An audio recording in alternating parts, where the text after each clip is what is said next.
January 30th, 1945, 1940 hours.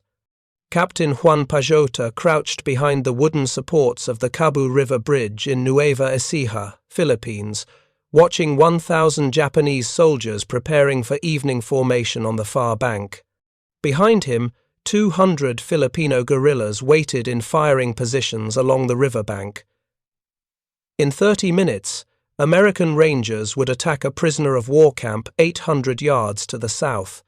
If those 1,000 Japanese soldiers crossed this bridge, every Ranger and every prisoner would die.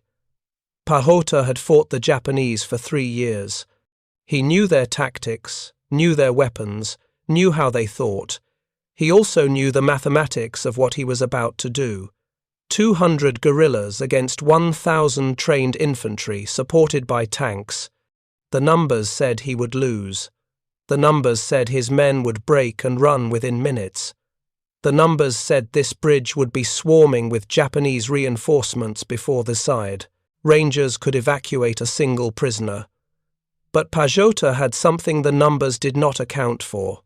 He had a bridge rigged with explosives, a V-shaped choke point, and 25 landmines buried in the approach. He had machine guns positioned to create interlocking fields of fire. If you're enjoying this deep dive into the story, hit the subscribe button and let us know in the comments from where in the world you are watching from today. And he had men who had watched the Japanese murder, starve, and torture their countrymen for 3 years. Men who would die before letting those soldiers cross. What happened in the next 45 minutes would become one of the most lopsided defensive engagements in the Pacific War. Against impossible odds, Pajota and his guerrillas would kill more than 400 Japanese soldiers while suffering 21 killed themselves. They would destroy tanks, annihilate flanking attempts, and hold that bridge long enough for the Rangers to complete their mission. And the entire operation would rest on a decision Pajota had made 3 days earlier, a decision that had nothing to do with firepower, everything to do with understanding what his enemy could not see. The first American prisoner at Cabanatuan was Sergeant James Baldassari, captured at Bataan on April 9, 1942. Baldassari had been a supply clerk with the 31st Infantry Regiment. He watched Japanese bombers destroy his unit's equipment, watched his commanders surrender, and then began what prisoners would later call the Bataan Death March, 65 miles over 5 to 10 days. No food, no water. Men who fell were bayoneted where they lay. Men who asked for water were shot. Men who helped their friends were beaten to death. Of the 76,000 men who began that march, fewer than 54,000 reached Camp O'Donnell alive. Baldassari survived. He weighed 170 pounds when he surrendered. He weighed 112 pounds when he reached O'Donnell. 3 months later, he weighed 94 pounds when they transferred him to Cabanatuan. At Cabanatuan, prisoners received 2 meals per day. Rice mixed with water, sometimes with weevils, sometimes with pieces of vegetables so rotten they could not be identified. Starvation rations for men performing hard labor in tropical heat. The Japanese camp commander was Lieutenant Colonel Shigeji Mori. Mori believed that surrender was the ultimate disgrace, that men who surrendered deserved no mercy, no humanity, no consideration beyond what was required to extract labor. His orders were clear. Work them until they die. If they cannot work, let them die faster. By the end of 1942, 2,642 Americans had died at Cabanatuan. Disease killed most of them. Dysentery, malaria, beriberi, dengue fever, infections that would have been treatable anywhere else but at Cabanatuan meant death because there was no medicine. The Japanese provided none. They forbade the prisoners from receiving any from outside. Baldassari watched men die in the barracks next to him. He watched them die in the latrines, too weak to stand. He watched them die during formation, collapsing in the morning sun, and every week the burial details grew larger. The camp had 3 separate compounds at its peak. Camp 1 held the sick and disabled. Camp 2 housed healthier prisoners assigned to work details. Camp 3 served as a transient facility.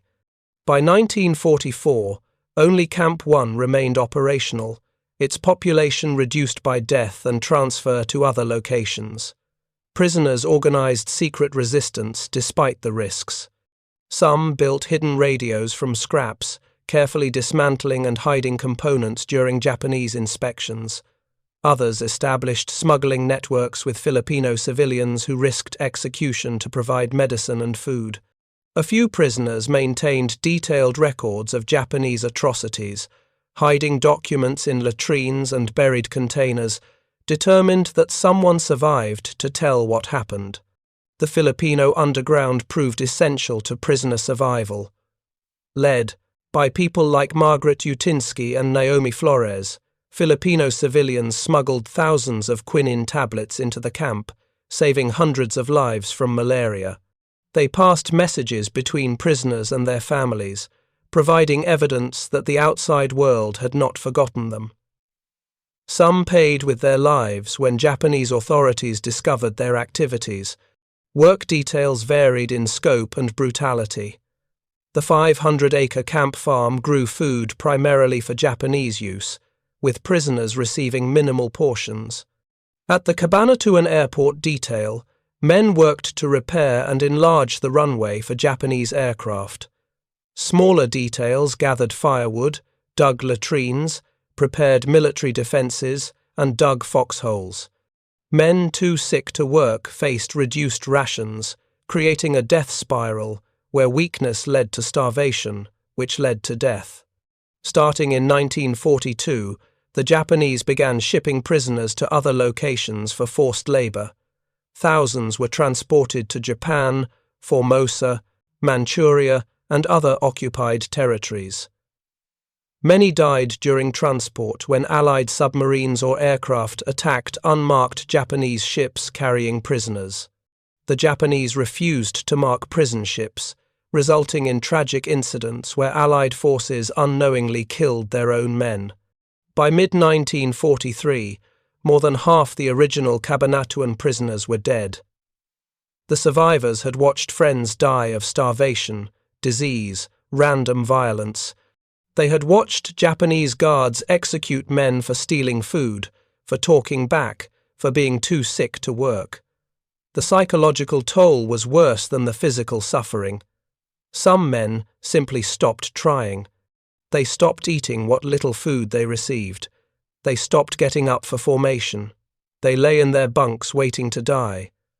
The other prisoners called it giving up. The camp doctors called it terminal despair. The Japanese called it acceptable. By December 1944, approximately 516 Americans remained, alive at Cabanatuan. Most were too weak to walk without assistance. Many suffered from untreated tropical ulcers, gangrene infections that had progressed for months or years. The youngest prisoner was 20 years old. The oldest was 56. The average prisoner weighed less than 90 pounds. The worst part was not knowing if anyone cared. The Japanese told prisoners daily that America had forgotten them, that their families believed them dead, that no one was coming to save them. Some prisoners believed it. They wrote letters that would never be sent. They made plans for after the war they would never see. They told themselves stories about rescue that seemed more desperate with each passing month. Then, on December 14th, 1944, something happened that confirmed their worst fears. The Palawan massacre occurred on December 14th on Palawan Island, 300 miles south of Luzon. 150 American prisoners were held there in a camp similar to Cabanatuan. When American forces landed on nearby Mindoro, the Japanese camp commander received orders from Tokyo: execute the prisoners, leave no witnesses. The guards told prisoners there would be an air raid drill. They ordered everyone into covered trenches. Once the prisoners were inside, Guards poured gasoline into the trenches and threw in lit torches. Men were burned alive. Those who tried to escape were machine-gunned or bayoneted. 11 men survived. They jumped into the ocean, swam to nearby cliffs, and hid until nightfall. Filipino guerrillas found them and smuggled them to American lines. Those survivors told their story to Army intelligence officers. The massacre reached 6th Army headquarters within 48 hours. General Walter Kruger understood the implications immediately. If the Japanese were executing prisoners on Palawan, they would execute prisoners everywhere. There were thousands of American prisoners in camps across the Philippines. Kruger needed to rescue them before the Japanese could carry out similar orders. Major Robert Lapham commanded Filipino guerrilla forces near Cabanatuan. Lapham was 28 years old, from Iowa, fluent in Tagalog, and had been living behind Japanese lines for 3 years. His guerrillas controlled most of the rural areas around Cabanatuan. They knew every road, every village, every Japanese position. On January 26th, Lapham rode 30 miles through Japanese territory to reach 6th Army headquarters. His horse was exhausted. Lapham had not slept in 2 days, but he had information that could not wait. He met with Colonel Horton White, 6th Army intelligence officer. Lapham spread a hand-drawn map on the table. He pointed to Cabanatuan prison camp, marked with a red circle. Approximately 500 American prisoners, Lapham said. Most are survivors of Bataan and Corregidor. The Japanese have orders to execute them if American forces approach. There are about 200 guards in the Mert camp. Another 1,000 soldiers bivouacked at Cabu Creek, less than a mile north of the compound. 5,000 more Japanese in Cabanatuan City, 4 miles south. The main highway in front of the camp is heavily trafficked with retreating Japanese units. Tanks, trucks, entire battalions moving through daily. White listened without interrupting. When Lapham finished, White asked one question. "Can they be rescued?"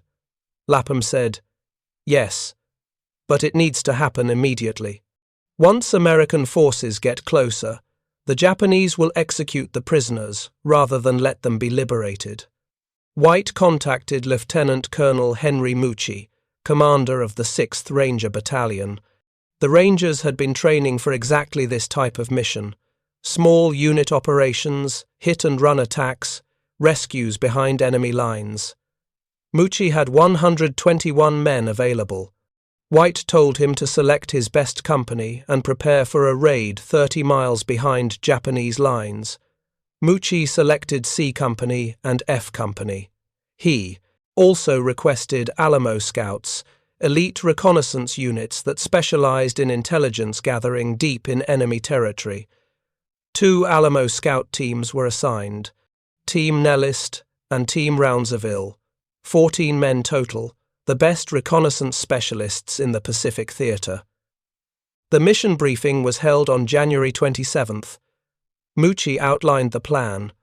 Rangers would infiltrate through Japanese lines, link up with Filipino guerrillas, assault the camp at dusk, evacuate all prisoners, and return to American lines before Japanese reinforcements could respond. The entire operation had to be completed in under 12 hours.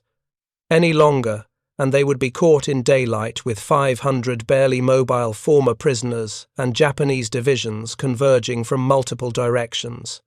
The risks were extraordinary. 30 miles behind enemy lines with no air support and minimal backup. If anything went wrong, extraction would be catastrophically impossible. The Rangers would be surrounded, outnumbered, and eliminated. But the alternative was allowing 500 Americans to be executed. The choice was clear. Mucci emphasized 3 non-negotiable requirements. First, complete surprise. If the Japanese detected the approach, they would execute the prisoners before the Rangers reached the camp. Second, perfect timing. Every element had to coordinate precisely. The blocking forces, the assault teams, the prisoner evacuation, all needed to happen simultaneously. Third, 0 prisoners left behind. Every man comes out or nobody comes out. The Rangers prepared with intensity. They cleaned weapons, checked ammunition loads, reviewed map studies, and mentally rehearsed their individual roles. Some wrote letters home, understanding they might not survive. Others prayed. A few simply sat in silence, processing what they were about to attempt. Captain Robert Prince would lead the assault. Prince was 25 years old, from Seattle, soft-spoken and methodical. His men called him careful. Officers who had trained with him called him meticulous. Mucci called him the most tactically sound company commander in the battalion. Prince studied the intelligence reports. The camp was surrounded by open fields that had been cleared to prevent prisoner escapes. Guard towers at each corner, wire fencing, barracks for guards, transient quarters for Japanese units passing through the area. The buildings where prisoners were housed were in the northwest corner of the compound. The biggest problem was not the camp itself. It was the Japanese force at Cabu Creek. 1,000 soldiers with tanks, trucks, and heavy weapons. If they responded to the attack, they could reach the camp in minutes. The Rangers would be caught in the open with prisoners who could barely walk. Prince needed a blocking force, something that could hold that bridge long enough for the rescue to be completed. Something that could stop 1,000 Japanese infantry from crossing a river. That was when Juan Pajota entered the planning. Pajota had been fighting the Japanese since January 1942. He was 31 years old, a former Philippine Scouts lieutenant trained at the Philippine Military Academy. When the Philippines fell, Pajota refused to surrender. He took his men into the mountains and began a guerrilla campaign that would last the entire war. By January 1945, Pajota commanded approximately 250 guerrillas in the Cabanatuan region. They were farmers, former soldiers, students, anyone willing to fight. They had been attacking Japanese convoys, cutting supply lines, rescuing downed American pilots, and gathering intelligence for 3 years. Pajota met with Mucci and Prince at Balingkarin village on January 29th. Pajota brought maps, sketches, intelligence reports his men had compiled over months of observation. He knew the camp layout better than the Rangers knew their own base, but Pajota had concerns. He asked Mucci when they planned to attack. Mucci said tonight, January 29th. Pajota said no. The highway in front of the camp had been packed with Japanese traffic all day, columns of trucks, tanks, entire units moving north. An attack tonight would be detected immediately. They needed to wait until traffic decreased. Also, Pajota said the 1,000 Japanese at Cabu Creek were on alert. His scouts had observed increased patrols, defensive preparations. Something had them spooked. An attack while they were alert would be suicide. Mucci did not want to delay. Every day increased the risk that prisoners would be executed. But Prince agreed with Pajota. They needed better conditions. One more day might make the difference between success and catastrophe. The attack was rescheduled for January 30th at dusk. That gave Pajota 24 hours to solve an impossible problem. How did 200 guerrillas stop 1,000 trained infantry? Most commanders would have focused on firepower. More guns, more ammunition, more explosives. But Pajota understood something more important. He understood psychology.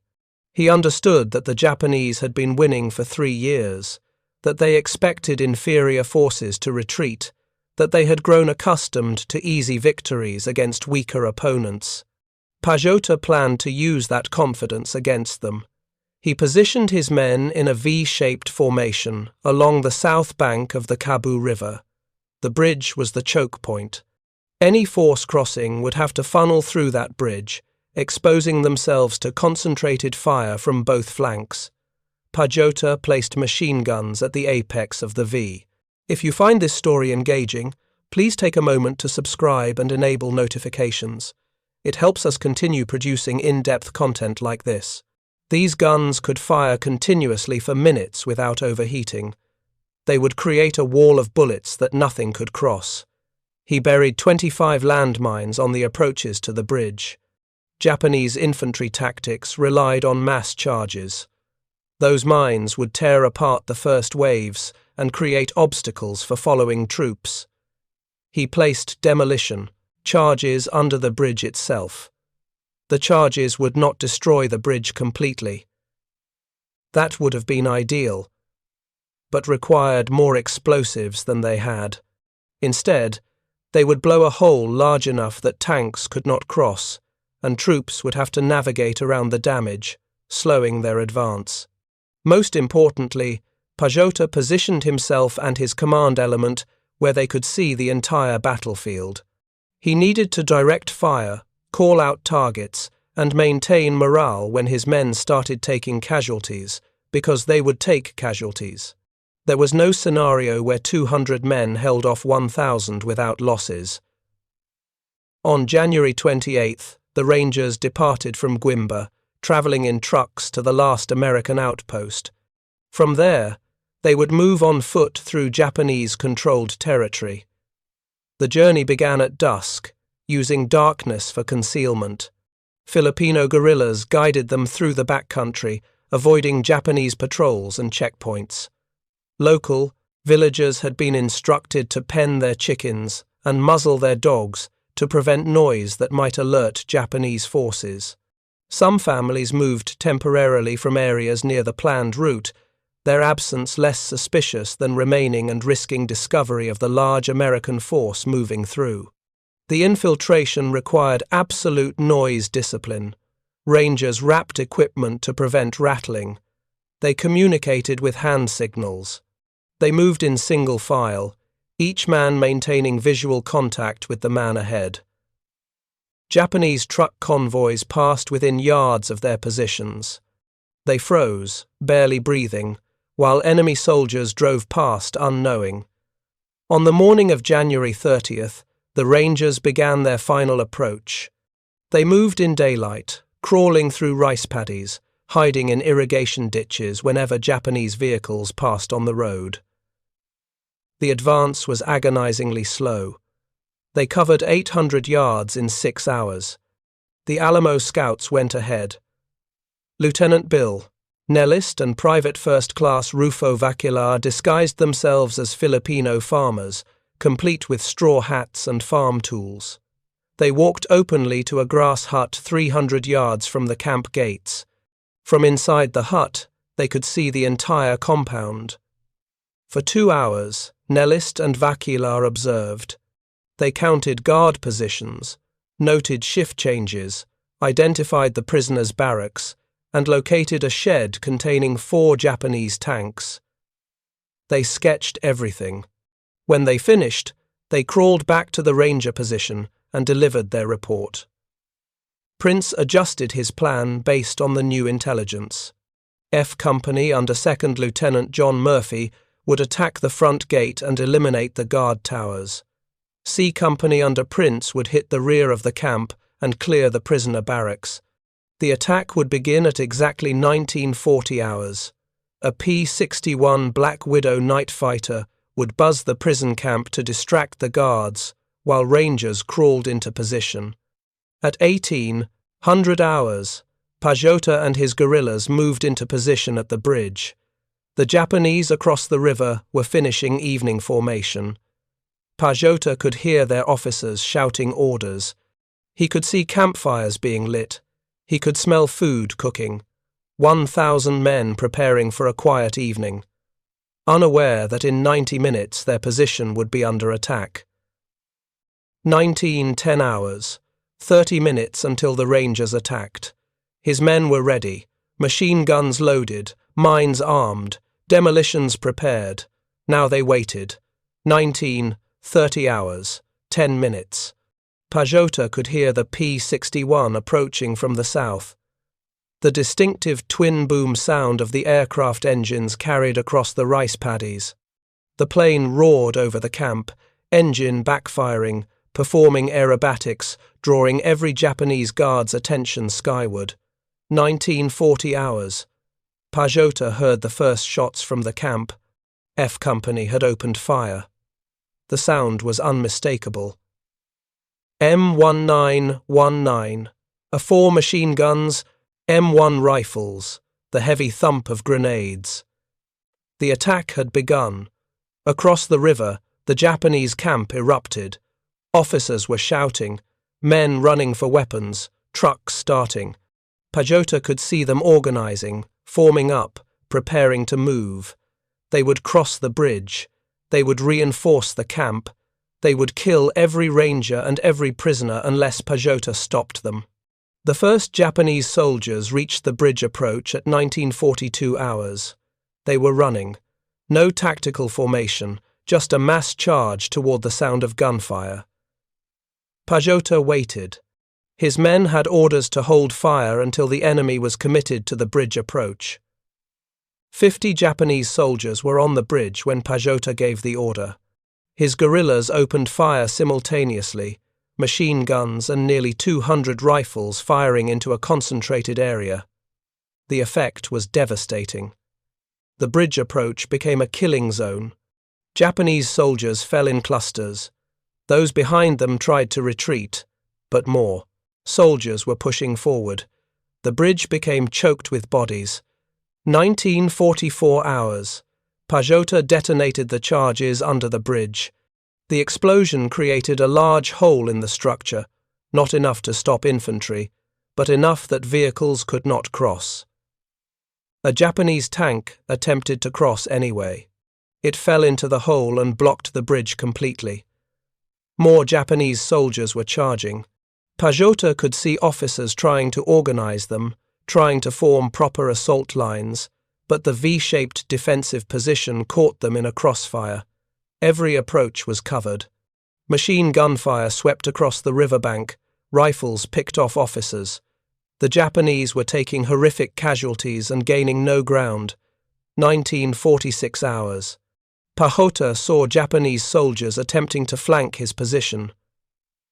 They were moving downstream, trying to cross the river away from the bridge. Pajota had anticipated this. He had positioned a reserve squad with orders to watch the flanks. They engaged, the flanking force. Within minutes, the flanking attempt was annihilated. Bodies floated downstream in the current. The Japanese tried again. Another mass charge at the bridge. This time, they brought forward a second tank. The tank fired its main gun at the guerrilla positions. The round exploded near one of the machine gun nests, killing 2 guerrillas and wounding 3 more. A guerrilla with a bazooka, trained only that morning by rangers, stood up with the weapon. He had never fired it in combat. The tank was 200 yards away, moving, partially obscured by smoke. He aimed, breathed out, and fired. The bazooka round struck the tank's front armor and penetrated. The tank stopped. Hatches flew open.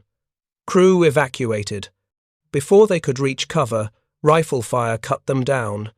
The same guerrilla reloaded and destroyed 3 more tanks attempting to cross. 4 Japanese tanks destroyed by a fighter who had learned to use the weapon that morning. 1950 hours. The Japanese stopped charging. Pajota could see them reorganizing, pulling back, establishing defensive positions on their side of the river. They had taken massive casualties, lost their tanks, and failed to cross the bridge. For the moment, the attack was paused, but Pajota knew they would try again. Japanese infantry doctrine emphasized aggressive assault. They would regroup and charge again and again until either the bridge fell or they ran out of men. 1952 hours. The Japanese charged for the 3rd time. This assault was better organized. They used smoke grenades for concealment. They concentrated fire on the machine gun positions to suppress the guerrillas. They advanced in proper fire and maneuver teams, some shooting while others moved. It was the most dangerous moment of the engagement. Pajota's men were taking sustained fire. Casualties were mounting. The machine gun positions were under constant bombardment.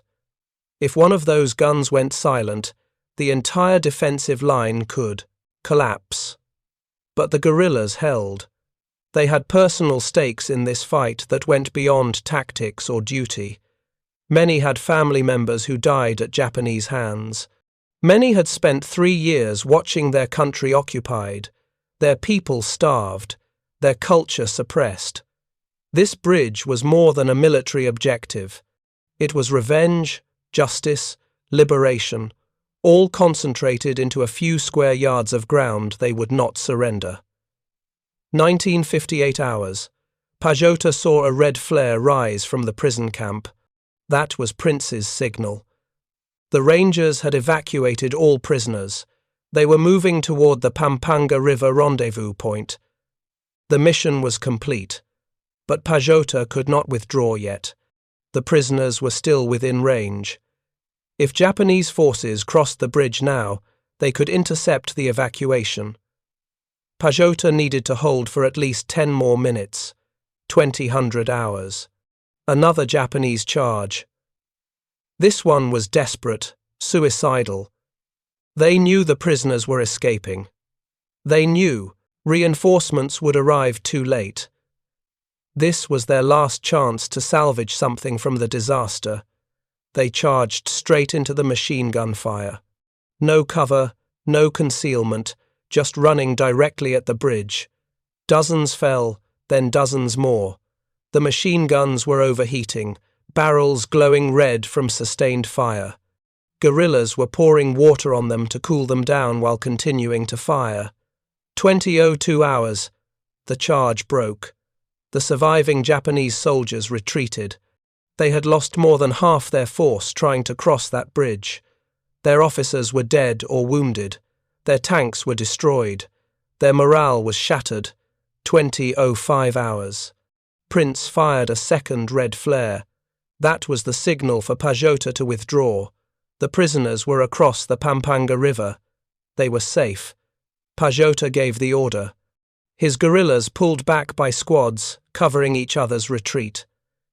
They moved quickly through pre-planned withdrawal routes. Behind them, the bridge was littered with Japanese dead. Pajota estimated more than 400 enemy killed. His guerrillas had suffered 21 killed and approximately 30 wounded against 1,000 attackers supported by armor. His 200 men had held that bridge for 25 minutes and inflicted a casualty ratio of more than 15-1. But Pajota had no time to count bodies or assess damage. His guerrillas had to reach the rendezvous point, help evacuate prisoners, and get everyone across the Pampanga before dawn. Japanese forces were converging on the area. If they were caught in daylight, the entire rescue would be lost.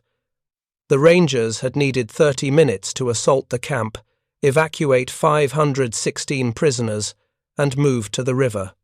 Pajota had given them 30 minutes, not 35, not 25, exactly 30 minutes, because that was what the mission required. And Pajota understood that in this type of operation, timing mattered more than firepower. At the prison camp, Prince's assault had gone nearly perfectly.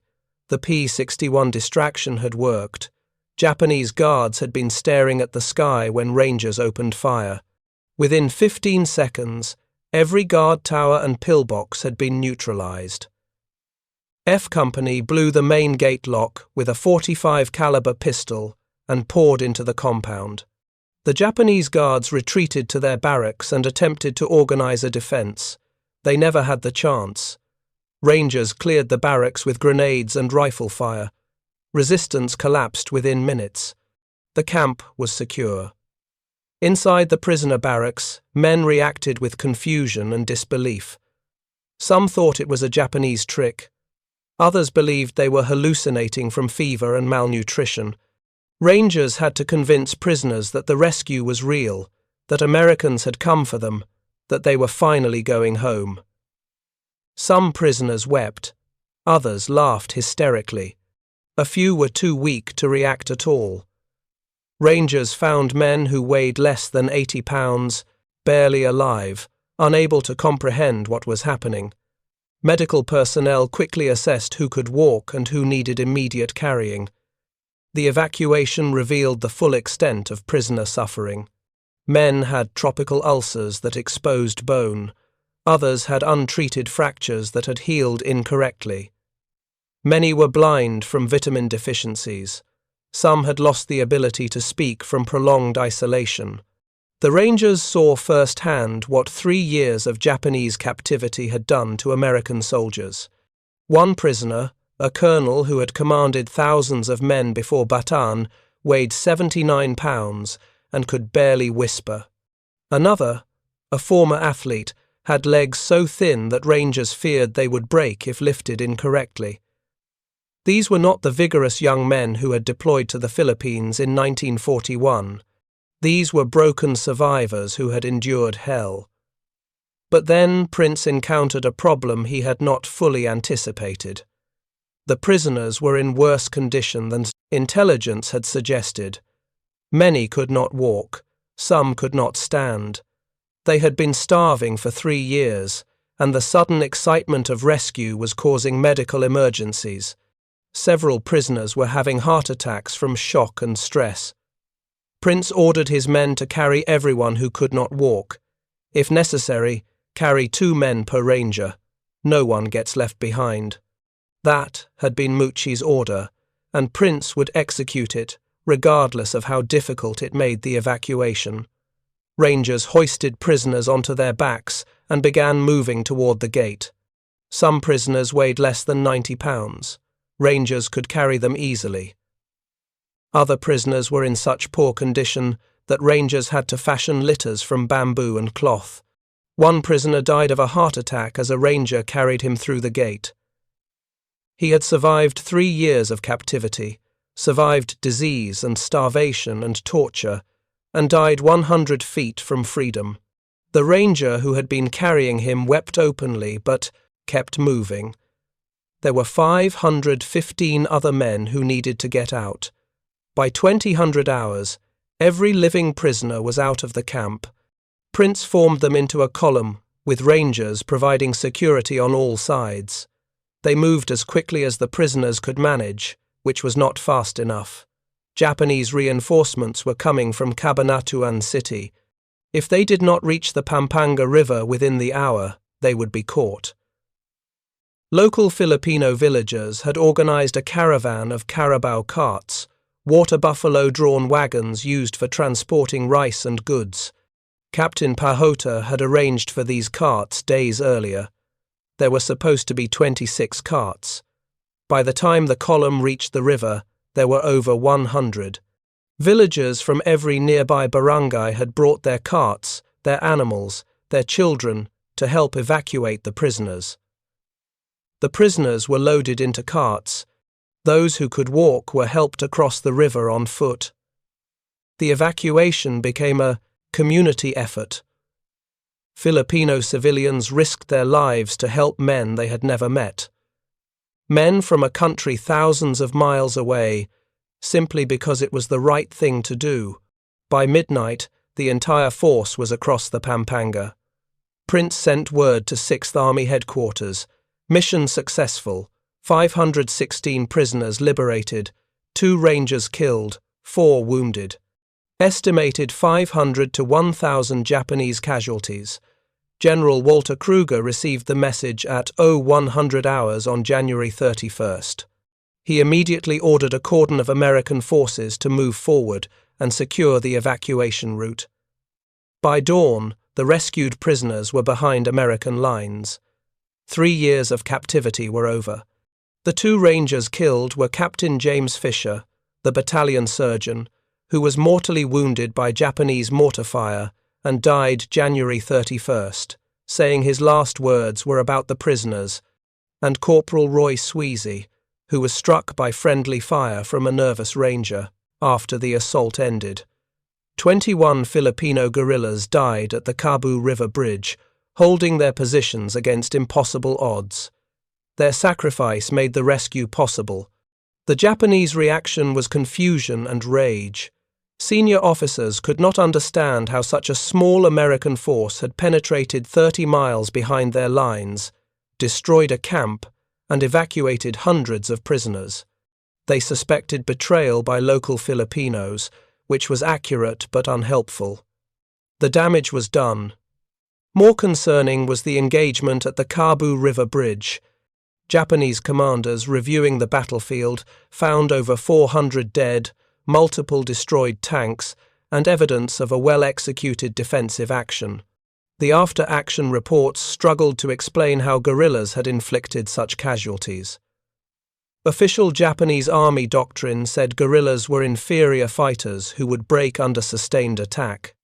This engagement proved otherwise. The tactical implications were significant. If Filipino guerrillas could hold defensive positions against superior numbers, then Japanese forces could not assume easy victory in future engagements. Every bridge, every road, every village could potentially become a killing zone. That uncertainty eroded Japanese confidence and forced them to commit more troops to rear area security, troops desperately needed at the front lines. The rescue had broader strategic impact. American forces conducted 4 more prison camp raids in the following month, using similar tactics. Rangers or scouts for assault, Filipino guerrillas for blocking positions, local civilians for evacuation support.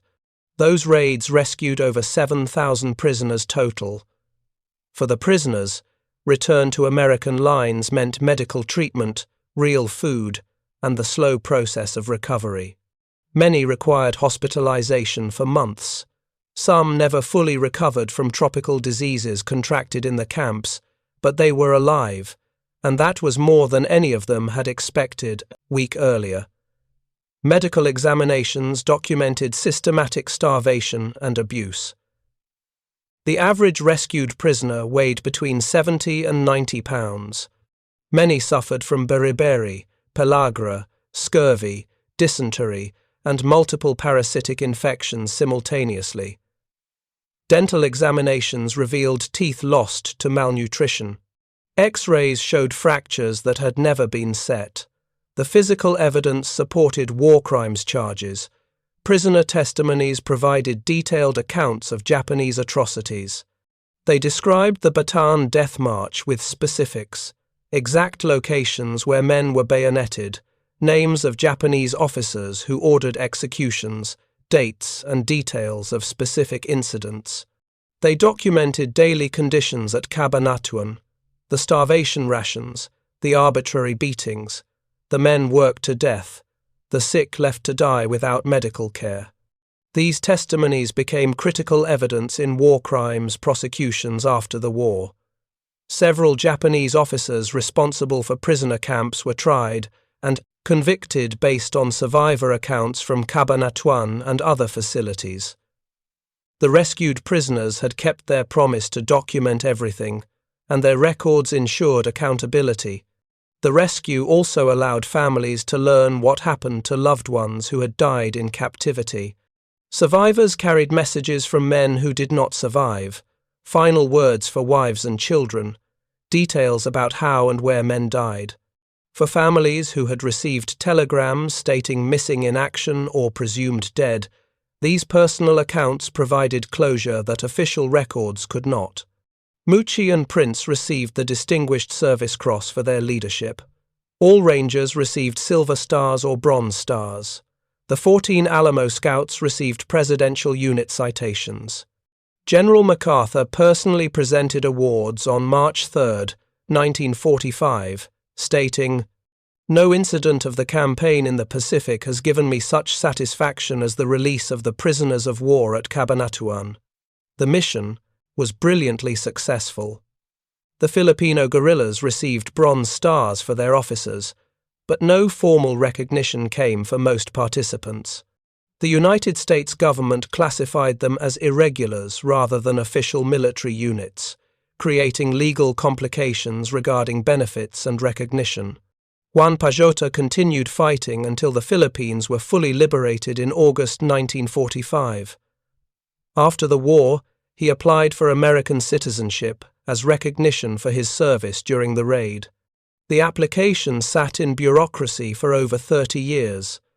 Pajota traveled to the United States in 1976 to follow up on his application in person.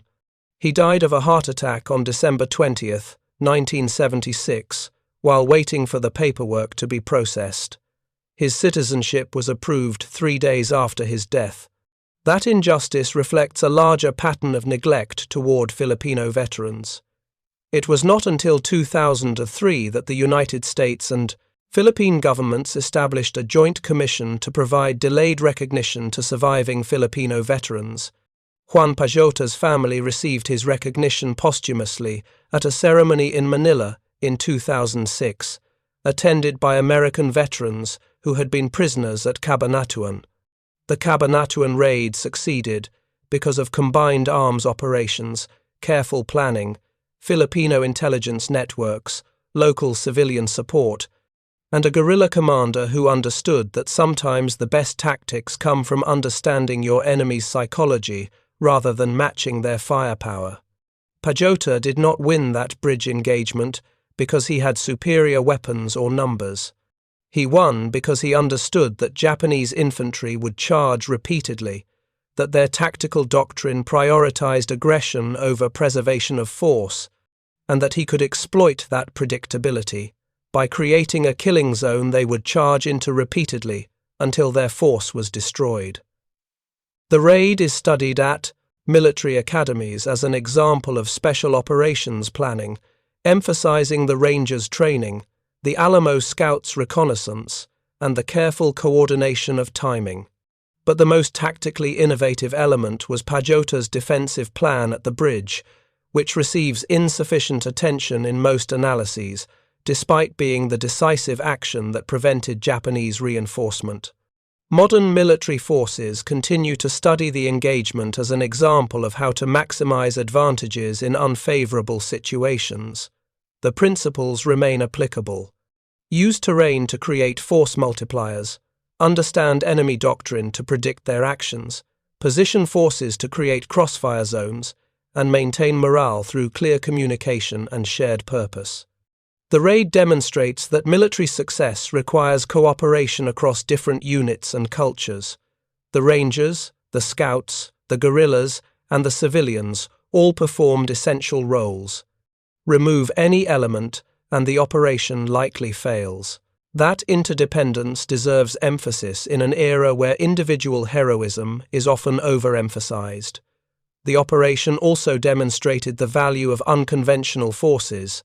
The Filipino guerrillas were not professional soldiers in the traditional sense. They lacked formal military training, standardized equipment, and official command structures. Yet, they proved more effective than conventional units because they understood local terrain, maintained intelligence networks, and operated with flexibility that rigid military organizations could not match. American military planners learned valuable lessons about working with indigenous forces. The raid showed that local allies could provide capabilities that even elite American units lacked: knowledge of enemy patterns, understanding of civilian populations, ability to operate undetected in occupied territory, and willingness to take extreme risks for their own liberation. Future Special Operations doctrine incorporated these lessons. The raid also influenced thinking about prisoner rescue operations. Prior to Cabanatuan, conventional military wisdom held that rescuing prisoners deep behind enemy lines was too risky to attempt during active combat.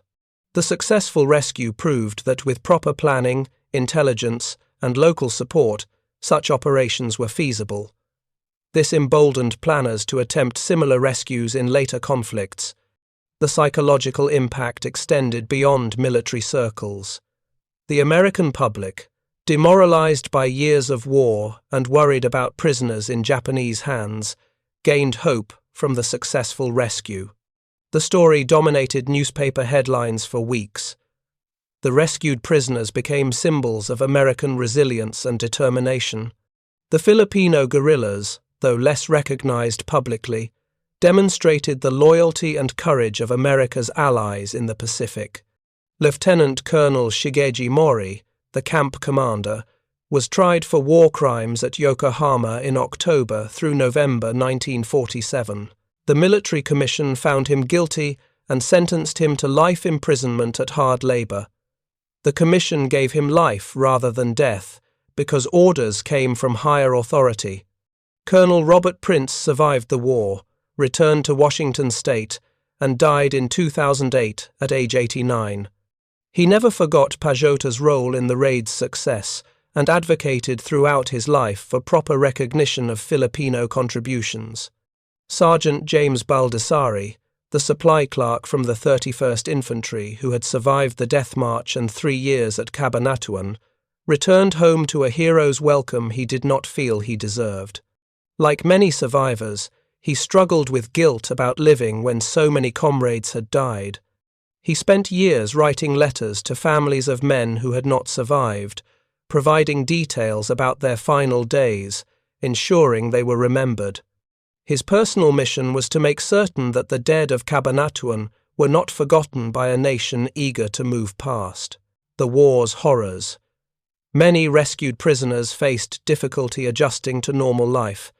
3 years of starvation and abuse left psychological scars that 1945 medicine could not treat. Some developed what would later be recognized as post-traumatic stress disorder. Others experienced survivor's guilt, asking why they had lived when friends had died. The physical recovery took months or years. The psychological recovery, for many, never fully occurred. Annual reunions brought survivors together, providing community with others who understood what they had endured. At these gatherings, former prisoners shared stories, remembered the dead, and honored the Rangers and Filipino guerrillas who had saved their lives. As years passed and numbers dwindled, these reunions became increasingly important for preserving memory and ensuring the story was passed to younger generations. The liberated prisoners testified at war crimes trials, providing crucial evidence against Japanese officers responsible for atrocities. Their detailed accounts, corroborated by hidden documents and multiple witnesses, resulted in convictions and sentences. Some survivors found this process therapeutic, achieving a measure of justice for what had been done. Others found it reopened wounds they had tried to close. All recognized it as necessary to hold perpetrators accountable and establish historical record. As we remember the Cabanatuan raid 8 decades later, we should remember it accurately, not as an American operation with Filipino assistance, but as a joint operation where Filipino forces played the decisive role in the most challenging engagement, not as a rescue of helpless victims, but as liberation made possible by men who maintained hope through 3 years of captivity. Not as victory through superior firepower, but as success earned through superior planning, courage, and sacrifice by Americans, Filipinos, and civilians working together toward a common purpose. Thank you for watching. For more detailed historical breakdowns, check out the other videos on your screen now, and don't forget to subscribe.